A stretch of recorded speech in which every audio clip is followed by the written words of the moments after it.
Salut, bienvenue dans ce Face à Pierrot spécial du jeudi 13 mars, quasiment essentiellement ou presque essentiellement consacré à la qualification du PSG à Liverpool. Les allergiques du PSG allaient faire autre chose, allaient faire des courses, allaient faire un jogging. Première question. Divous, qui pour le coup ne concerne pas le PSG. J'ai un mal fou à réellement évaluer le niveau du Real cette année. En Liga, ils alternent le bon et le moins bon. C'est une année de transition, on le sait. Mais ont-ils les moyens de renverser Arsenal, voire plus? Sont-ils dans ton top 3 des favoris à ce stade d'écart? Disons que y a que le Real pour se sortir du bourbier dans lequel ils étaient hier à l'Atlético. Je vois presque tous les matchs du Real, comme toujours d'ailleurs. Et parce qu'en plus, ils ont l'avantage d'être souvent bien placés dans mon programme. Je les ai quasiment pas vus faire un bon match. Peut-être le retour contre Manchester City. Mais sinon, c'est une équipe, donc je vais répéter ce que je dis semaine après semaine, qui est décimée par les blessures en défense, qui n'a pas remplacé Toni Kroos et qui a des problèmes de complémentarité offensive qui sont surtout symbolisés par la relation Bellingham-Vinicius et Vinicius-Mbappé. C'est-à-dire que hier, Vinicius était la pire caricature de lui-même. C'est-à-dire, sur tous les ballons, il faisait la différence, il voulait faire la différence tout seul, n'a jamais cherché à combiner ni avec Bellingham ni avec Mbappé. J'ai pas souvenir d'avoir vu Vinicius faire une passe à Mbappé hier. C'est quand même un problème. On a vu en plus derrière Bellingham lui hurler dessus. Et si Vinicius poursuit dans cette attitude-là, il va rapidement être un problème. Maintenant, Arsenal est une équipe qui est quand même très handicapée sur le plan offensif.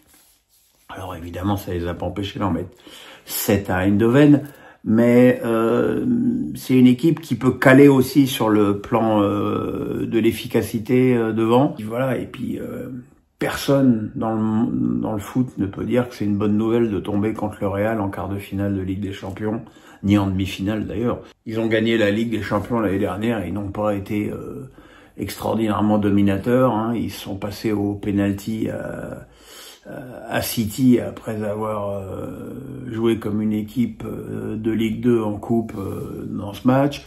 Ils se sont fait bouffer par Dortmund la première heure de jeu en finale.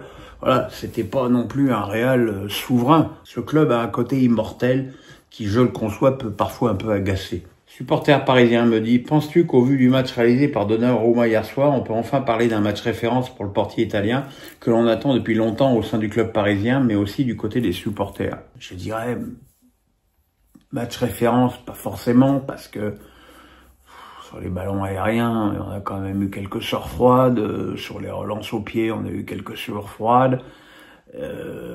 Par contre, on le sait depuis longtemps, et notamment depuis la finale de l'Euro avec l'Italie contre l'Angleterre, on sait qu'il est très fort sur les tirs au but, et il l'a confirmé en stoppant le penalty de Nunez, qui est pas extraordinairement bien tiré, et celui de Jones, qui lui est beaucoup plus compliqué à stopper. Donna a réussi à s'exprimer sur ses points forts et à je dirais, combiner avec ses points faibles.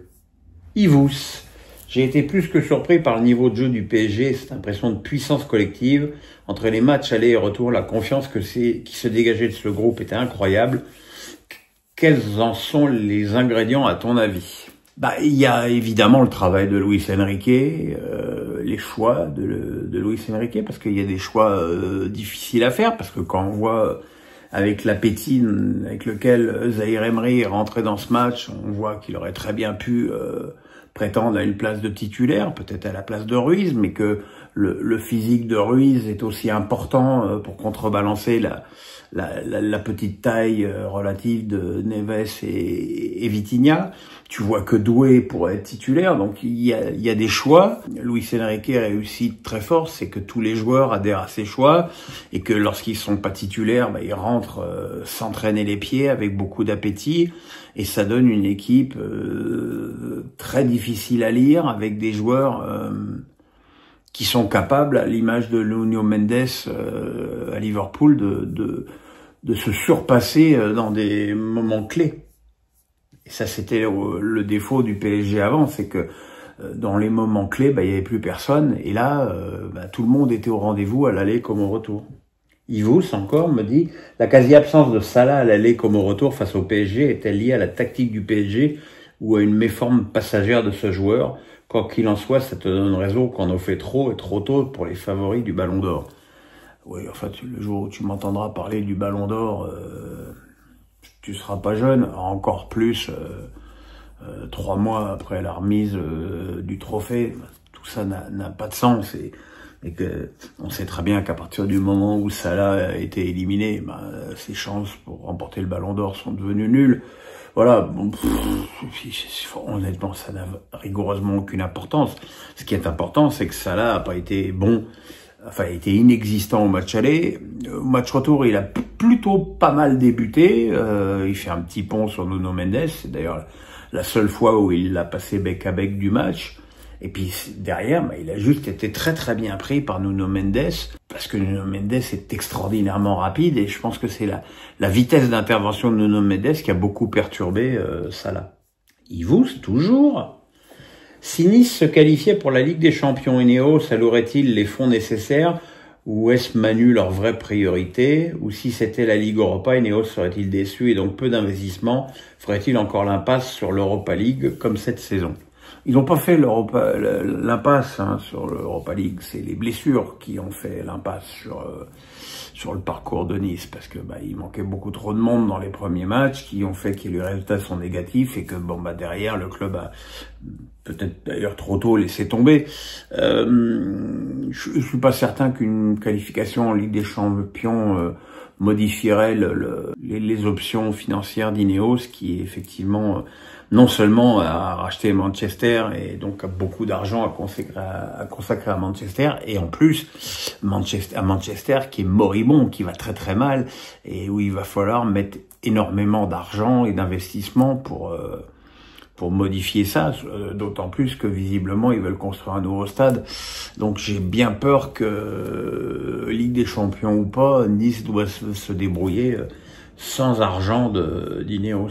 Supporter parisien, comment justifier le pénalty sifflé contre le LOSC alors qu'on voit que Konaté s'en sort étrangement bien après son énorme faute sur Barcola qui aurait dû lui coûter une expulsion au match aller, comme l'a souligné Samir Nasri.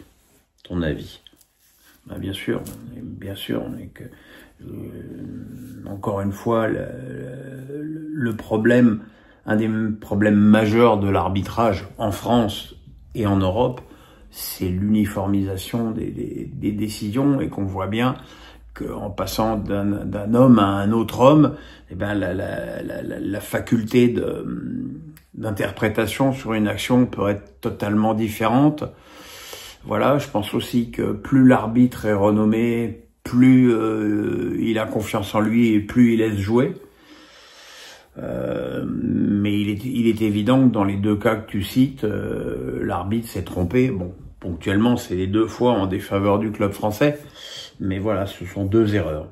Thibaut Maumert me dit, toi qui connaissais bien Barthez, penses-tu qu'il reste de la place pour des gardiens avec ce genre de physique en Ligue des Champions?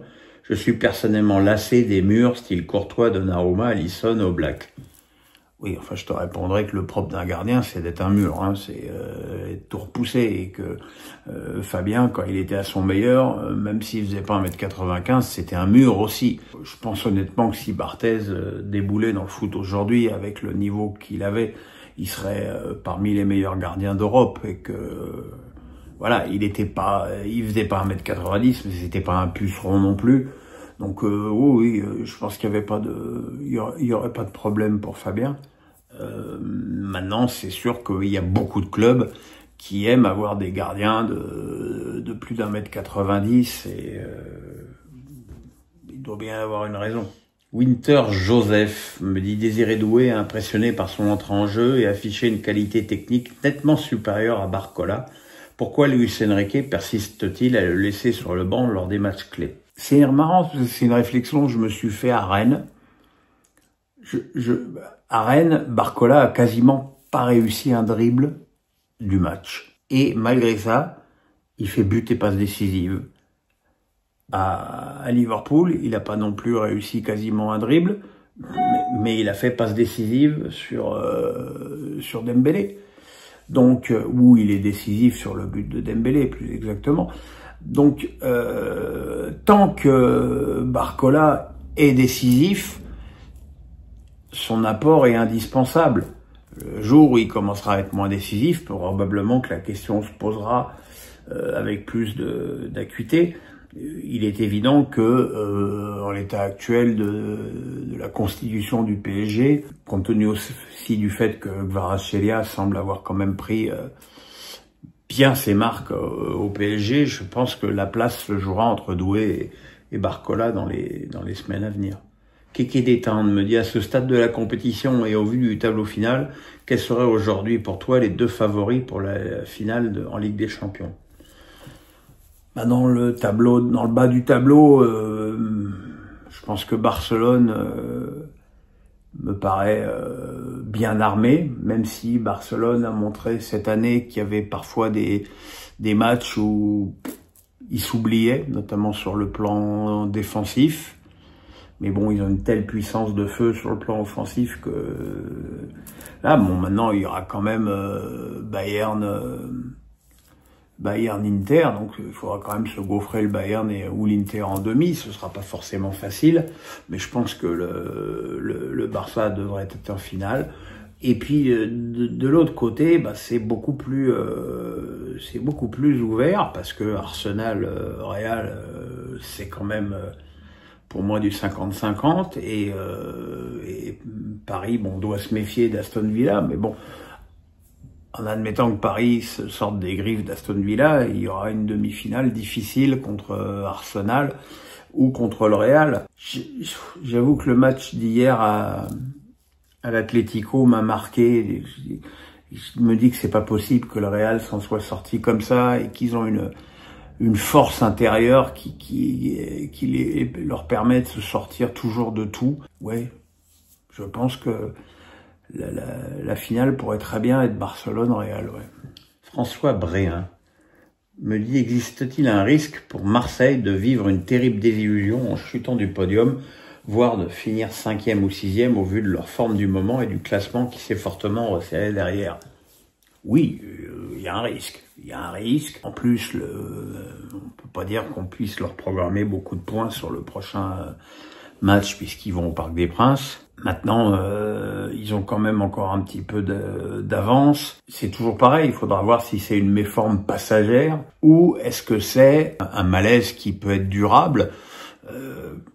J'avais pas été convaincu par la victoire contre Nantes. J'ai évidemment été perplexe de la défaite au Vélodrome contre Lens. Donc maintenant, voilà, il va falloir voir ce que vraiment que cette équipe de Marseille a dans le ventre. Et je pense que faire un bon match solide, même en cas de défaite au Parc des Princes, pourrait les relancer pour la suite de la compétition.